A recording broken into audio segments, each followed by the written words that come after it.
You're a professor at the University of Minnesota. Yes. Okay. Beautiful state, by the way. Wonderful state. It's a wonderful state. Some people in your beautiful state went to your state Medicaid department and said, we want some taxpayer money, some being state taxpayer money, some being federal taxpayer money, to feed the poor. And these entities that did that got the money, and then they stole it. But to help cover their tracks, well, before I go there, do you think those people should be prosecuted? Do you think those people should be prosecuted? I think if there is reason to pursue prosecution, of course they should be prosecuted. Okay. Do you think their ethnicity should matter? The ethnicity of these people should not matter. Okay. Not a bit. Now, some of these thieves also went to some restaurants and said, I need a fictitious invoice that you fed 100 people. You're not going to feed 100 people. You're just going to help me steal the money, and I'll kick back some of the money to you. Do you think those restaurant thieves should be prosecuted?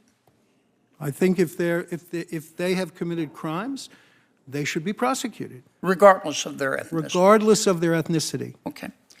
You had some other people in Minnesota who had a different scam. They went to the Medicaid department and said, I need state taxpayer money and federal taxpayer money to provide services to autistic children. And they got the money. And then to maximize the fruits of their theft, they went to well, first, do you think those people who... Same answer to the question. Okay. Now, in order to generate more money they could steal, they went to some families and said, do you have children? And some of the families said, yeah, we have kids. And they said, the thieves said, are your children autistic? And they said, well, no. And the thieves said, well, would you agree to sign paperwork to say they're autistic if we kick back to you some of the money? Do you think those families should be prosecuted? Same answer. Okay. And you don't think their ethnicity should matter? Not a bit. Okay. All right, Mr. Is it Hankerson? Hankinson, yes, sir. I'm sorry, Mr. Hankinson. Did I understand you to say that you have studied immigrant communities throughout the United States in terms of fraud levels on social services? Not specifically, no. I've done visa interviews in many countries, tens of thousands of them, and I've looked at reports about fraud levels. I misunderstood you. I'm sorry about that. It's been a long day. Mr. Beyer, am I saying your name right? It's Mr. Beer. Mr. Beer. I like beer better. Most people do.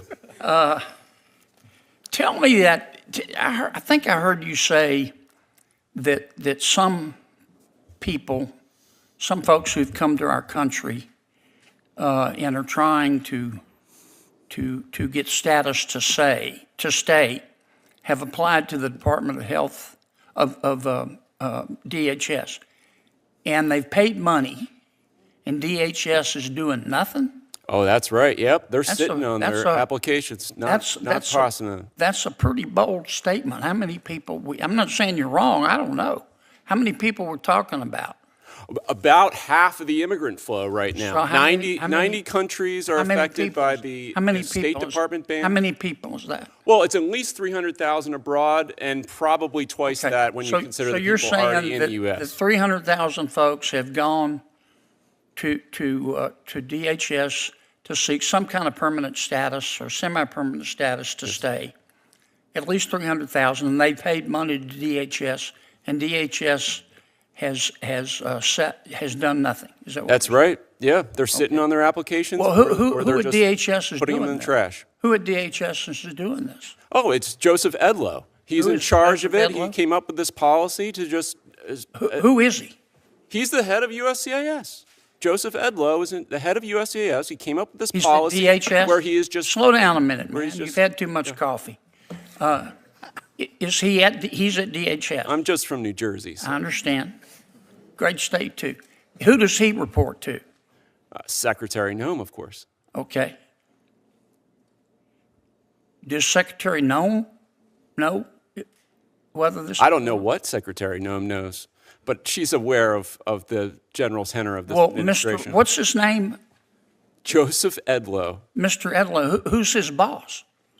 Secretary Noem. Okay. And you can document all this? Oh, absolutely. They put out a memorandum saying we're not processing these people, and Secretary Rubio's involved as well when it comes to the Would State you Department. send me that memo, please? I will absolutely send that to you. I went way over. I'm sorry.